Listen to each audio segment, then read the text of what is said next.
Hello and welcome to this final video of 3 on Molière's Tartuffe. We've looked at an overview of the plot in video 1 and we've talked about hypocrisy and the theme of looking at language in video 2. And just kind of branching off from that point about language, in this final part I'm going to talk about lies and religion. Because the title of our play labels our faux dévot a liar and a deceiver, be it an hypocrite or an imposteur. But does Tartuffe always lie? Does he even always deceive? Actually, and deliciously, the answer is no. Tartuffe's wider strategy of parasitism and seizing the head of the family's power is indeed one of hypocrisy, of performed piety in conflict with his inner physical appetites. But this dangerous presence is more than a one-trick pony, as his actions in several scenes show. Let's take, for example, Act 5, Scene 6, in which Tartuffe tightens his grip on Orgon's fate by denouncing him to the royal authorities as a traitor.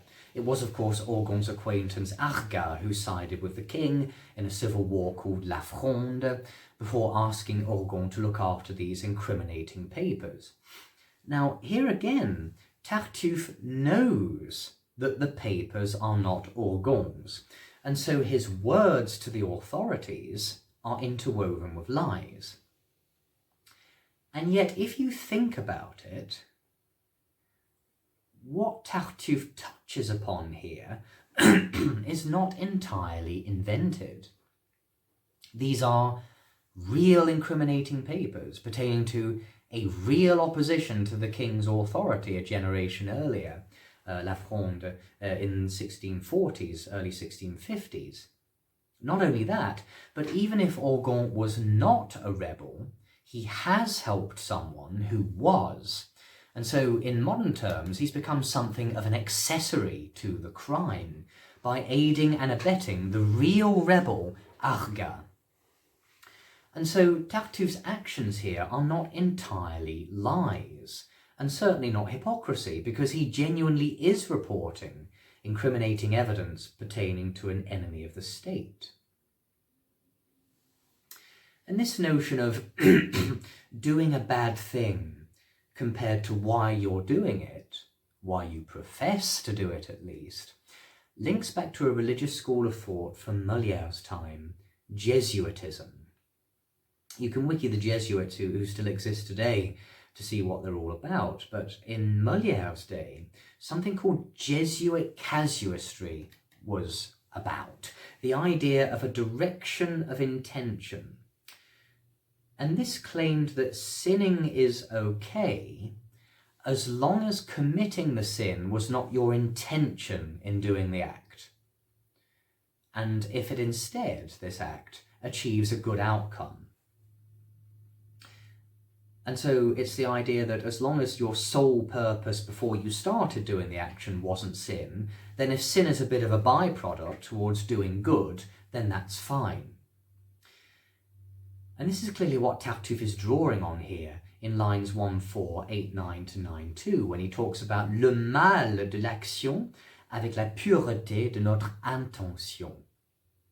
And so to go back to that final scene that I just mentioned, there are echoes of Jesuit casuistry, and as far as Tartuffe is stripping a man of his wealth and then grassing him up to the authorities, because imprisoning a traitor to the king is what's best for France, even if it entails betraying a friend who's lifted you up out of the gutter and invited you to live as one of the family. And then we have that wonderful encounter in Act 3, Scenes 5 and 6, in which when Dany goes to his father Orgon and tells him that he's just witnessed Tartuffe trying to seduce Elmire, Tartuffe in those scenes speaks the truth. He stands there and confesses everything, agrees with Demy, encourages Orgon to punish him. And so if you think about it, to kind of make a bit of a clever word game out of it, What we have here is a man, as in an actor 400 years ago, playing a part in Molière's play. You've got an actor wearing a mask to play a dramatic character, who is himself wearing a mask of piety, who removes that mask, confessing his true self, but in doing so is also using it as another mask, as a substitute for the mask that he's taken off. A mask, therefore, of repentance, because Tartuffe knows that his control over Orgon is so absolute that Orgon will never be able to bring himself to admit the truth and to punish Tartuffe, which didn't mean to rhyme. Sure, his intentions are manipulative and calculating, yet Tartuffe, like a predator, dares to flash his insidious teeth and claws at his prey Orgon in all of their truthful glory. We might even stop and wonder, is Tartuffe completely false in his devotion? If he is, then this line to Elmire in Act 4, Scene 5 that we see on the slide might be him saying, I can easily get around God and the laws of heaven because I don't actually believe in either. But I wonder, would a man within the church who does sincerely believe, but who uses his position to abuse it and get what he wants, would such a man not mutter that very same line? Don't worry about God and the church. I'm in the church, so I can have a quiet word with the man upstairs. And I say this because of what Molière says, that he's only writing against faux dévots and not vrais ones. And so in this potential self-defense mechanism, or was it Molière being sincere here, it's for you to decide, here we see Molière hinting at how Tartuffe resembles everyday priests that everyone knew in their own lives. And so there's mileage here for Tartuffe to be a satire not only of using piety as a mask for self-gratification, but also to use it as a satire for those who are too extreme in their sincere, genuine faith. And that form of satire is delivered not just through the vehicle of Tartuffe, but somebody else who is religious in the play. It's delivered through Orgon as well. Here's another more subtle nod to that Jesuit direction of intention, because we might laugh today at Orgon for handing over his money to Tartuffe, saying that it's the Christian thing to do, because then the money will be used for pious things. But I wonder whether this is really meant to be a joke. Maybe Orgon gives Tartuffe that money for exactly the same reason why Tartuffe claims that he has accepted it, to stop it being the root of all evil. I do think that we're probably meant to scoff at Tartuffe's excuse here, once again with Jesuit undertones, because we know that he will soon throw out Orgon's family. But again, maybe Orgon is being a sincere Christian here. But even if he is, as Gaines says, here Orgon has in fact, ironically, done just as Jesus preached us not to do, to give pearls to pigs. Let's look at one more example of Orgon's belief. In Act 1, Scene 5, Orgon tells Cléante how he and his beloved Tartuffe first met in church. And we see here in these comic lines how Tartuffe had been praying fervently, self-flagellating, doling out copious amounts of money to the poor. And it's tempting to jump to the conclusion that he's putting on an act for Orgon, who he's spotted and who he's heard is looking for a new spiritual confessor. And I think it probably is an act. But does the text here only suggest hypocrisy? Is it not also possible that Tartuffe's actions in church here are also the behaviours of hardline conservative Catholics, actions that Molière's audience would have seen real people doing in church? Like I said earlier, Jesus himself scolded the Pharisees for doing precisely these things, for making a show of how much money they were putting in the collection box. Unlike the widow with her 2 mites, how they groaned and grimaced to show that they were in pain because they were fasting for the Lord. And so perhaps here Molière is using his titular character as a critique of sincere religious asceticism, as well as hypocrisy. And I think another example of what I'm getting at here is in Act 1, Scene 2. Here, Dorine reveals that Tartuffe became enraged when he noticed that somebody in the house had put a handkerchief, so something dirty but also something bodily. Someone had taken that handkerchief and put it inside a religious book in the house. We don't know whether this was to flatten out the creases of the cloth or simply to use it as a bookmark.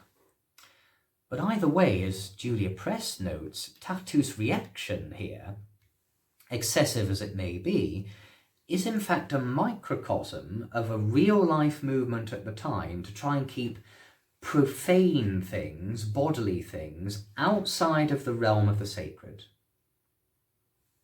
So what I'm getting at there is perhaps Tartuffe, he probably is putting on a show to look religious, but if he is a sincere believer in God, or if he is at least a satire by Molière of sincere believers in God, he might also be performing to that real-life OTT-ness of being a little bit too extreme. And it's also interesting to compare this to Act 3, Scene 2, the scene where Tartuffe spots Dorine's low-cut top and tells her to cover it up with a handkerchief. Now, we might read this and think he's being a hypocrite again, because he's pretending to be a religious man offended by exposed breasts, and we know that in truth he lusts after women after all. But as John Lyons notes, we might also say that as he's a man who's easily aroused and who needs to keep the mask of piety on, then he might sincerely be asking Dorine to cover up in case he gets tempted and the mask begins to slip. In other words, that supposed performance might be Tartuffe in fact speaking his truth as well as his falsehood. The mask as well as the true man. You see the genius of Molière. And when we follow this through to his first on-stage counter with Elmire, that's Orgon's wife, remember, what is it that he uses as a means to begin touching her up? The fabric Elmire is wearing. And so there really is a traceable pattern here whereby clothing, textiles, the handkerchief, then another one, then Elmire's lace, serves as a symbol for sinful and indeed sexual access to the body. And so that's part of the reason why real-life divs, men of religion, had such a negative reaction to the play, because Tartuffe in many places can be read not just as a satire of a pretend man of religion, but a satire of someone who is outwardly being too strict and extreme in his views. And that's why Molière stresses in the preface that he's done all that he can to distinguish between charlatans like Tartuffe and real men of piety. Let's not forget that Tartuffe isn't the only one who lies in the play. Now that we know that hypocrisy designates a discrepancy between words and actions, what about Orgon, the hypocrite? Because we learn in Act 1, Scene 6, that he has tried to apply Tartuffe's teaching to everyday life, including a detachment from worldly affairs, a calm and confident wisdom, and a perverse indifference to the suffering of his own family. And this last point surely links back to Molière's critique of religious fanaticism that we've been talking about. So that's what Orgon claims to be. He's claimed to have learnt from the school of Tartuffe. But is Orgon any good at it? Well, just one more time, voyons la langue. Orgon gets angry at his family. He is indifferent towards his wife's health. He treats his daughter without any real sign of affection. Nothing very religious about any of that. Instead, he claims that he'd happily see his whole family whipped. Though again, things are never quite that simple. Did Christ not preach this very same detachment from friends and family for those wishing to become his disciples? Orgon even fails at failing to be a Christian force for good. In Act 4, Scene 3, when Marianne begs him in tears not to make her marry Tartuffe, we see him say in that aside, "Allons, ferme mon cœur, pas de faiblesse humaine." And this is quite an important line, actually, because it shows us that Orgon is a good man trying to do what he believes is right and being wrong in those assumptions. Otherwise, as I said earlier, we just see him as another villain like Tartuffe. And all of this is before we even get on to Elmire's potential hypocrisy, because she has 2 whole scenes where she tries to deceive Tartuffe. And it's notable in these scenes, Tartuffe is far more sincere than in others, whereas we see Elmire at her most deceptive. And so interestingly, the point, is Tartuffe a good liar or not? Actually, Tartuffe only gets his comeuppance, Tartuffe's mask only shatters, Tartuffe only falls and fails when he abandons his strategy of lying and actually speaks his truth, his love for Elmire. You see, there is really just so much to be getting into here, and I think I'll leave things there just so that you've got more to discover yourselves. I really hope you've discovered some things here, that you've really enjoyed the Tartuffe ride. I hope these videos have either cleared up some things that you weren't sure about in your reading, or just given you some deeper things to think about when you come to write your own essays on the play. Thank you for watching.